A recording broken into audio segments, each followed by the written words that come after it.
թույլ տվեք ասեմ, որ հիշացնելու կարգով, որտեղ արդեն մի քանի անգամ ասել եմ, որ շատ կաթոլիկ եկեղեցի եւ շատ բողոքական եկեղեցիներ ուրեմն տոնում են ամսի 25-ին Սուրբ Ծնունդը։ Առաքելական եկեղեցին եւ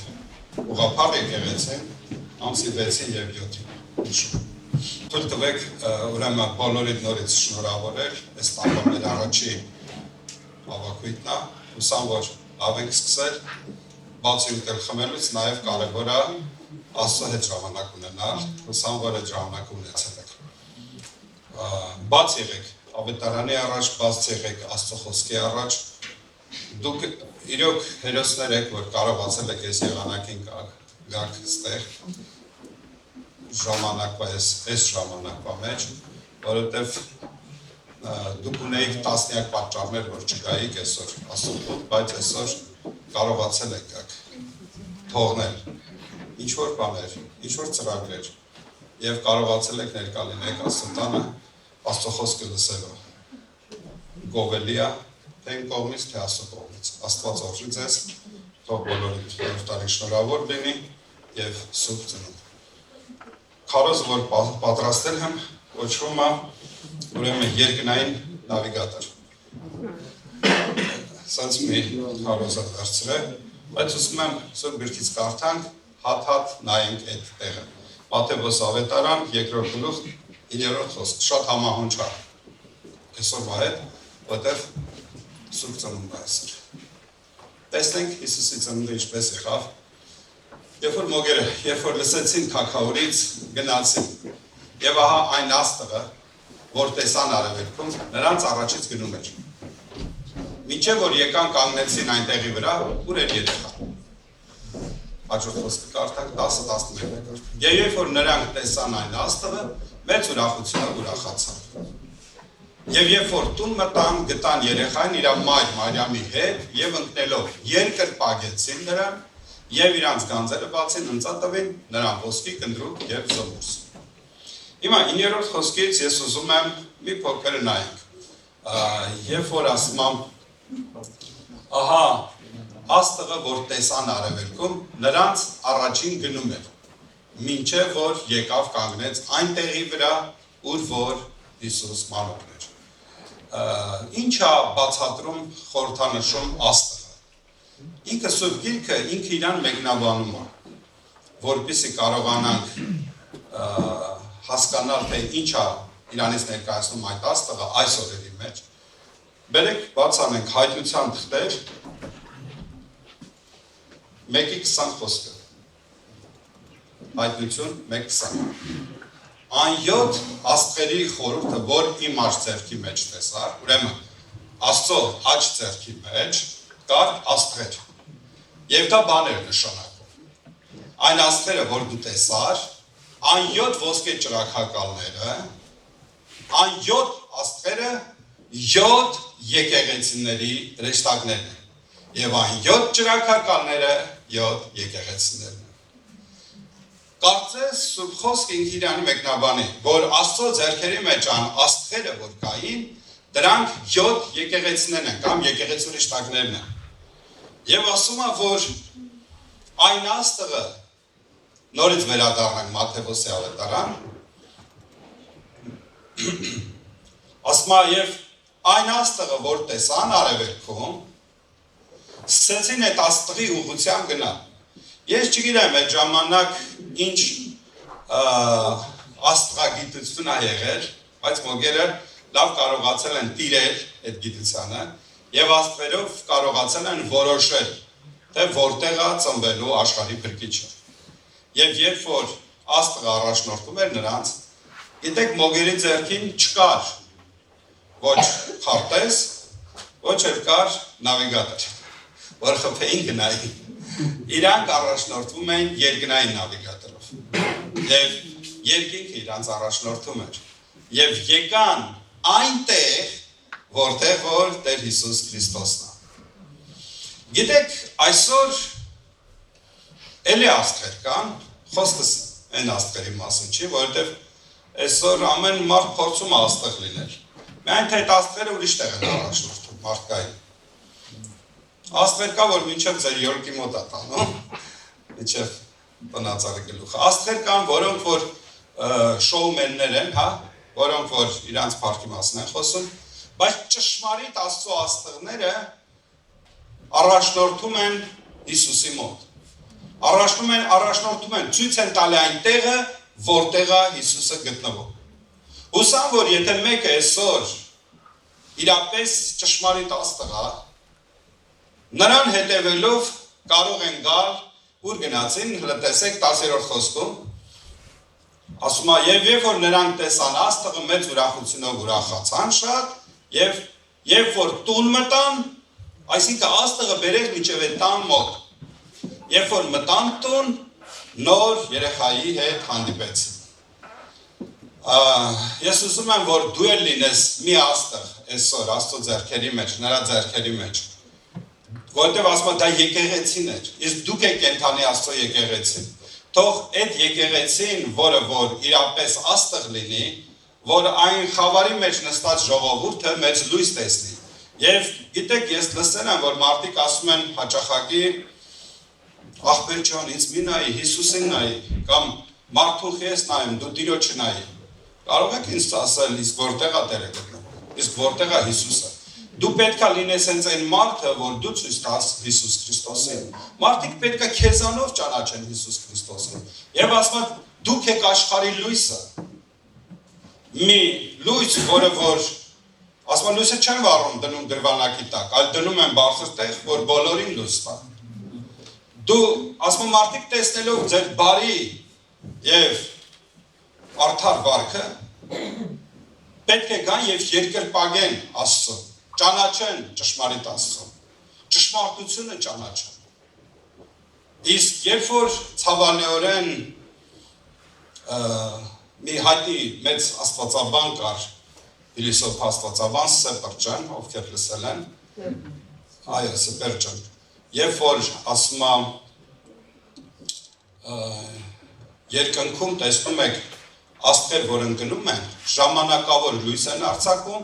եւ հետո հանգում գնում են։ Դրանք երբեք աստղեր չեն։ Ճիշտ ասած, դրանք երկնային մուսր են համարվում։ Եվ երբ որ գիսավոններ կամ ասուբներ, հա, տարբեր տեսակի անուններ կան, երբ որ մի կարճ ժամանակ լույս են արձակում, մենք ասում ենք աստղն ընկավ։ Ճշմարիտ աստղերը չեն ընկնում։ Իսկ նրանք, որ ընկնում են, իրանք աստղ չեն։ Ես ուզում եմ, որ լինենք ճշմարիտ աստղեր, ոչ թե ընկնող աստղ, ոչ թե երկնային մուսր, այլ Աստծո արդարությունը, նրա սրբությունը եւ նրա առաքինությունները տարածող աստղեր լինենք, որ մարդիկ գան մեզ տեսնեն եւ գտնեն Հիսուսին։ Չեմ ասում գան մեզ տեսնեն, մեզ գտնեն, մեզ հետևելով Քրիստոսին գտնեն, որովհետեւ այն աստղը ուր էր գնում, այնտեղ որտեղ Քրիստոսն էր, Քրիստոսի տեղն էր ցույց տալիս։ Եվ տեսնում ենք, որ Աստծո ձեռքերի մեջ էր այդ աստղը։ Եվ այսօր եկեղեցին է երկրի վրա այդ լույսը, որ մարդիկ այդ լույսի վրա պետք է գան։ Եվ դուք եղեք այն նավիգատորը, որ մարդիկ ձեզանով գտնեն Քրիստոսին։ Ամեն։ Թույլ տվեք շարունակել եւ Հովանու 16-րդ գլխի 13-ից 14-րդ խոսքը կարդամ, բայց երբ որ նա ճշմարտության հոգին կգա, նա կառաջնորդի ձեզ ամեն ճշմարտության մեջ, որովհետև իր անձից չի խոսի, այլ ինչ որ կլսեք խոսի, եւ գալու բաները կպատմե ձեզ։ Նա ինձ կփառավորե, որովհետև իմից կառնի եւ ձեզ կպատմի։ Ասում է, երբ որ ճշմարտության հոգին կգա, Սուրբ Հոգու մասին է, ինչ կանի, կառաջնորդի։ Ես ուզում եմ, որ մեր որպես հավատացյալ ժողովուրդ, որպես Աստծո ժողովուրդ, մենք մեր մեջ ունենանք, այո, այն Սուրբ Հոգին, որ մեզ կառաջնորդի, որովհետև միայն Սուրբ Հոգու առաջնորդությունն է, որ ճշմարիտ նավիգատոր է։ Մայակներ կան, որ նավեր են կորում, ես այսօր մի հետաքրքիր հաղորդում եմ նայում, որ $10,000 աշխատավարձ են տալիս նրանց, ովքեր որ այդ մայակի մարդիկ են ասում, մայակի մարդիկ, այս մատրիցել մայակա, բարձրանում են այնտեղ իրանք, իրիկուններն են միայն աշխատում, այնտեղ դուսը վառում են, անընդհատ դուսը վառած է, հետևում են և պետքա հսկեն անընդհատ, ու նավերը, որոնք մոլորվում են, պետք է կարողանան այդ լույսի վրա, այդ մայակի վրա գան և որ չմոլորվեն ծովով, ու դա շատ ինչ, Փարոս, հայերեն, այո, այդ Փարոսի վրա գան, դե մայակ ավելի, գիտեմ թե խոսակցական ավելի, դրա համար մայակ եմ ասում, մենք կարողանանք այո, այդ Փարոսի վրա գան, գիտեք, դու պետքա լինես հենց այն ճշմարիտ լույսը, որ մոլորված նավերին դու ցույց տաս տեղը, թե որտեղ է ճշմարիտ լույսը, և մարդիկ գալով քեզ փրկություն գտնեն և ոչ թե մոլորվեն այս ծովի մեջ, ամեն, և ճշմարտության հոգին, որ կգա, նա կառաջնորդի ձեզ ամեն ճշմարտության մեջ, որովհետև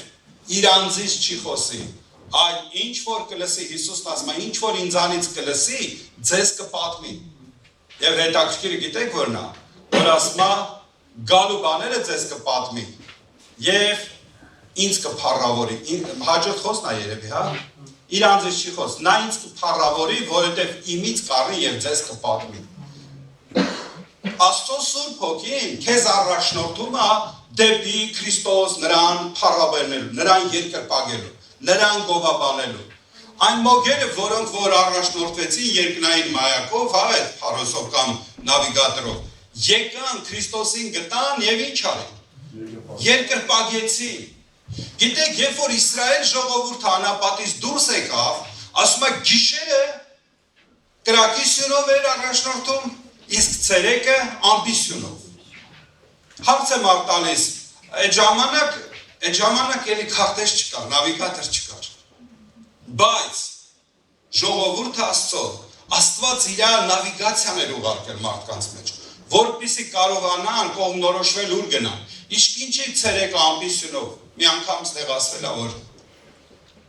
ցերեկ այդ ամնապատի շոգ ժամանակ այդ հսկայական ամպը հով էր անում։ Եվ նրա հովանի տակ շատերը հանգիստ էին գտնում։ Եվ երբ որ ամպի սյունը շարժվում էր, ժողովուրդն էին շարժվում։ Ամպի սյունը կանգնում էր, ժողովուրդն էր կանգնում։ Ես միշտ ասել եմ, ամպի սյունը չէր Աստված, բայց Աստված նրա մեջ էր։ Գիշերն է կրակի սյունով էր, որովհետև գիշերը, այո, պլյուս, ես մի անգամ եղել եմ Երուսաղեմում և հիշում եմ, որ ցերեկը պլյուս 40, իսկ գիշերը այնքան էր իջնում ջերմաստիճանը, ցրտոտ էր և շատ ցող էր դնում, մի անգամից մեծ քանակով ցող էր դնում, դա էր հենց ոռոգում երկիրը։ Եվ գիշերը, որ չմրսի ժողովուրդը կրակի սյունով։ Եվ այնտեղ, եթե ճիշտ նայենք, Եբրայեցիս թղթերում եթե չեմ սխալվում գրված այդ մասին, բերեք, եթե դժվար չի կարդամ, էլի, հա, այդ տեղը։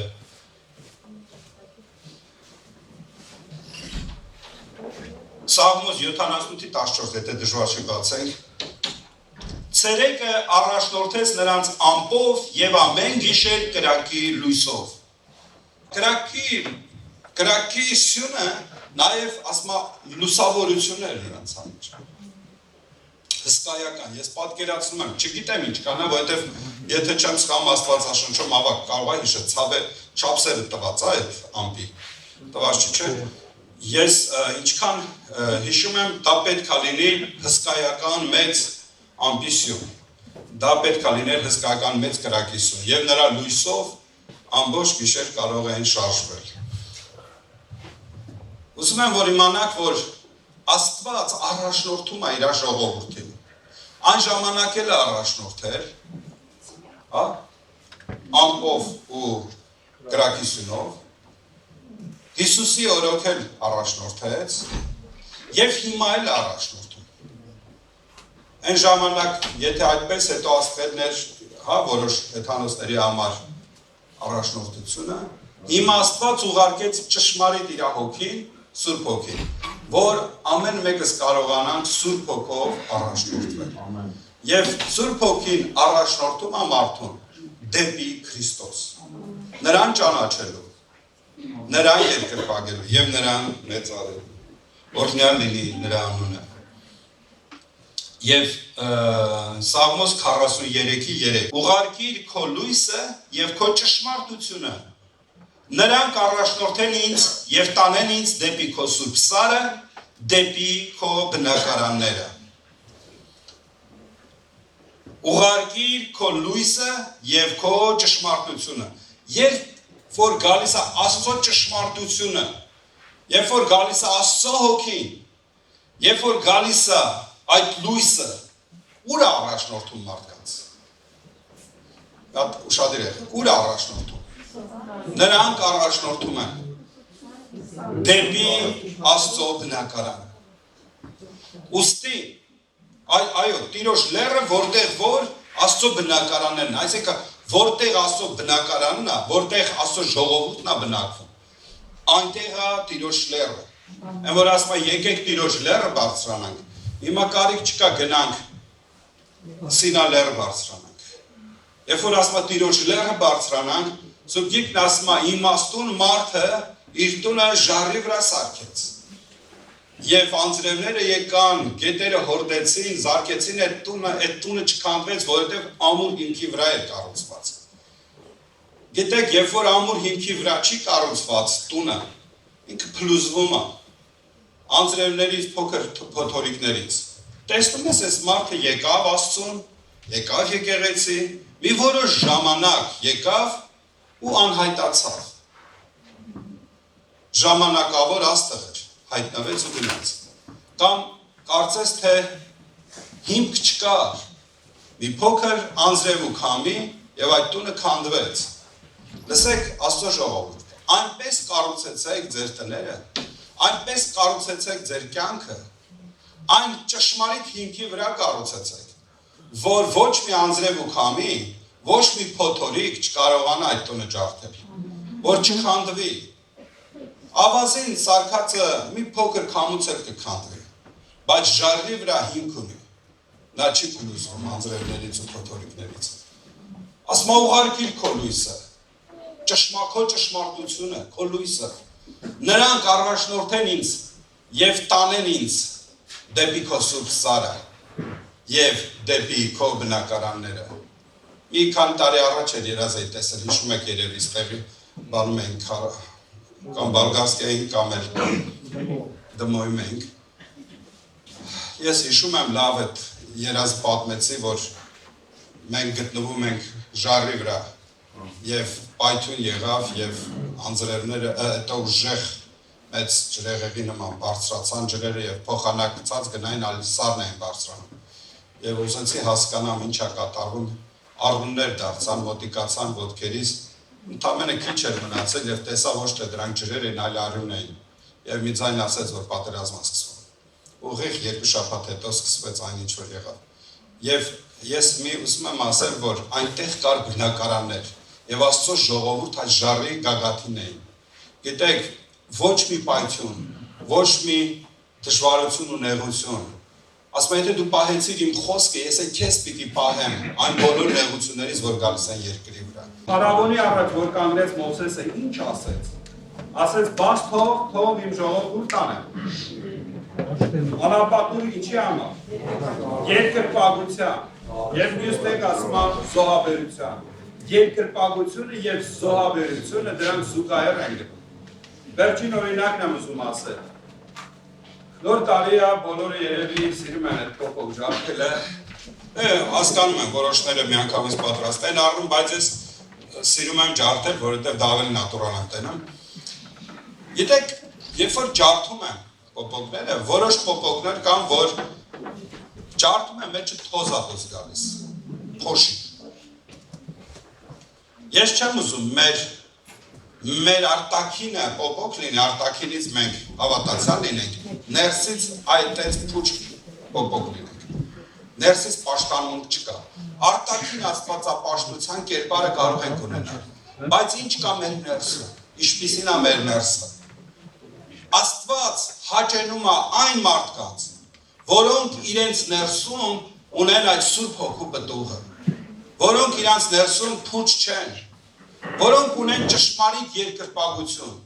որովհետև երբ որ այն կինը Հիսուսին հանդիպեց, Հիսուսն ասեց. «Կին, ժամանակ կգա, որ արդեն իսկ եկել է, որ ճշմարիտ երկրպագունները կերկրպագեն Հորը հոգով եւ ճշմարտությունով»։ Եվ այդ ճշմարտության հոգին այսօր մեր մեջ է, որ ուզում է նաեւ ոչ թե մենք ուղղակի խոսքեր ասող լինենք, այլ գործերով էլ կարողանանք մեր երկրպագությունը բերել Աստծուն։ Թող Աստված օգնի ձեզ, ժողովուրդ ջան։ Թող այս 2026 թվականը շատերիս համար լինի ճշմարիտ երկրպագության ժամանակաշրջան, որ կարողանանք նրա Սուրբ Հոգով առաջնորդվել, որ այսօր երկնային նավիգատորը մեզ առաջնորդի նրա բնակարանները, որ կարողանանք իրապես գնալ Տիրոջ լեռը, բարձրանանք Աստծո լեռը միասին։ Լեռ բարձրանալը մի քիչ ջանք է պահանջում, իրան չես կամ լեռից իջներն է, սարերից մենք ամեն դեպքում հաջողորդ ենք գիտենք սարից իջները ինչքան երկու քայլ արա մնացածը իրան քիչնես։ Եկեղեցուց գնալը մեկից մեկ է, այլ գալն է դժվար։ Ջանք արեք, ջանքները դրված։ Ոչ միայն մտեք տուն, այո, մենք մտանք Տիրոջ տուն, ասում եմ, երբ որ մտան Տիրոջ տուն, ուրախացան։ Տեսան առաջին բանը, երբ որ Աստղը կանգնեց այդ տան վրա, ուրախացան։ Ասում եմ, մեծ ուրախությունով ուրախացան։ Հաջորդ քայլը մտան եւ Քրիստոսի հետ հանդիպեցին։ Եթե դու եկել ես, տեսել ես, հա, ինչ լավ Աստծո ժողովուրդ, իրար տեսել ենք, շատ լավ Աստղեր ջան։ Բայց կարևոր է, որ հանդիպում ունենանք Տեր Հիսուս Քրիստոսի հետ, որ նրա հետ հանդիպում լինի, մեր կյանքը կփոխվի, մեր երջանկությունը կատարելագործվի, երկկատարյալ կլինի, նրա հետ հանդիպումը շատ բան կփոխի։ Ես մի բան ասեմ, ավարտել եմ քարոզ, ուղղակի շարունակում եմ։ Քրիստոսի հետ հանդիպումը ձեր մտածելակերպի փոփոխություն կբերի։ Ես ինքս շատ անգամներ, տարիներ առաջ, որ սրան 33 տարի անց է այն ժամանակից, որ ես ապաշխարել եմ, առաջին 1-2 տարիները մի տեսակ շատ դժվար էր ինձ համար։ Ամեն րոպե ասում եմ, լավ, իհ չէ գնամ, եթե մի բան այն չլինի, ես կհեռանամ։ Կասկածներ կար մոտս, որ մարդուց Աստծոց չէ։ Միշտ մտածում եմ, տենաս ճիշտ է, սխալ է, արդ այնքան մի տարբեր տեսակի կրոններ կան, չգիտեմ որն է ճիշտ, նա ճիշտ, նա նրան ասում սխալ է, նա նրան։ Միջև այն պահը, որ Աստծո Սուրբ Հոգին հպվեց։ Միջև այն պահը, որ նրա Հոգին ինձ առաջնորդեց։ Եվ շնորհակալ եմ այն բոլոր իմ հրաշալի հովիվներիս համար, որոնք ինձ խնամակալ են եղել, որոնք ինձ հաստատել են, որոնք ինձ առաջնորդել են, որ իմ կյանքը փոխվել է իրապես։ Եվ գիտես, ինչ այդ, ես բադաց հայեր եմ։ Ես չեմ կոտոշահարել, կամակորություն արել։ Ես ինչա խասյացուց չեմ տվել։ Կարծում եք, որ եթե ձեզանից մեկը ինչ-որ տեղ կամակորա կամ բերեք մեր լեզվով ասենք, հաստակողը, ես ինչա խի չեմ տենում, խի չեմ հասկանում, իրոք մտածում եք չեմ տեսնում, եթե ձեզանից մեկը թաքնված մտքեր ունի, կարող եմ տեսնել, առավել ևս, որ բնավորություն ցույց տակ ավելին կտեսնի, բայց մի բան եմ ուզում ասել, մի կողմ գցեք, դա ձեզ խանգարելու է, մի կողմ թողնեք, դա ձեզ խանգարելու է, անարած սրտով, նվիրված հոգով, անկեղծությամբ, Աստծո սուրբ երկյուղով, սրբության հոգով, ընծայեցեք ձեզ Տիրոջը, և գիտես, բեր Աստծուն քո երկրպագությունն ու պաշտամունքը, դու Աստծո համար թանկ ես և կարևոր, ես ասեմ քեզ, քո կյանքը կփոխվի կատարելապես, մի հանդիպումը Քրիստոսի հետ արմատական փոփոխություն կբերի, մենք գիտեք ինչ ցենք վախում, սստավա, հանկարծ, դե լավ այլ, լավ աղաջան ախպեր, հանկարծ ուրիշ բան, մեկ էլ տեսար ավելի վատ գնաց, ոչ, ուղղակի դու չես հասկանում, Քրիստոսի հետ ինչքան կարևոր է հանդիպելը, ինչքան կարևոր է նրա հոգով առաջնորդվելը, ինչքան կարևոր է նրա կամքը կատարելը, ինչքան կարևոր է, որ նրա համար ապրես, ոչ թե քո համար, այլ նրա համար ապրես, դու լինես մեկը, որ նրա համար պատկաբեր ունես, Պողոս առաքյալը այս բանը շատ էր հասկացել, խորը, ասում այլևս ոչ թե ես եմ կենդանի, այլ Քրիստոսը ինձ անում, այլևս ոչ թե ինձ համար եմ ապրում, այլ Քրիստոսը, իմ կյանքը Քրիստոսը, Ես ուզում եմ, որ Քրիստոսակենտրոն լինենք մեր կյանքում։ Չէ, մի վախեցեք։ Ֆանատիկ չեք դառնա, այլ ողջամիտ կլինեք։ Ֆանատիկ չես դառնա, այլ իմաստուն կլինես։ Եվ այս կյանքում ոտքդ կիմանաս ուր ես դնում։ Երեք ճառաչորը։ Ինձ զանգեց իմ ընկերներից մեկը։ Հուսամ, որ կգաս տեղ, Դավիթը, չգիտեմ Վարդյաշյան դու հանդրվել ես թե չէ, Դավիթը մի հատ շատ հետաքրքիր անձնավորություն է, ինքը մուլտիմիլիոներ է և ապաշխարել է, դարձել է մեր լավ աղբերը, իր կյանքը փոխվել է, ինքը ահավոր հանցագործ անօրեն կյանքով էր ապրում, տան մեջ դևերի ներգործություն այնքան շատ էր, ասում է, ավտոմատով դևերի վրա կրակում էր տան մեջ, ինքերբ ընտանիք գշվում էր, այդպես խելառվում էր, և փառք Աստծո ապաշխարել է և իր կյանքը փոխվել է։ Երբ որ զանգեց մի բան, որ ինձ կպավ, որ շատ շարժեց, մի բան ասեց մաղթանքների հետ, որ ամենամեծ հրաշքը երբևիցե, որ ես տեսել եմ, ասավ դա փոխված կյանք էր։ Դա որ մարդը փոխվում է, ինչպես կարող է այդ տեսակից դառնալ այս տեսակը։ Սա ամենամեծ հրաշքն է, որ կարող ենք դնել ժողովուրդ ջան։ Եվ դա կատարվում է միմիան Տեր Հիսուսի հետ հանդիպելուց։ Մարդը իր ուժով ոչինչ չի կարող։ Ամեն։ Եկեք կանգնենք աղոթքի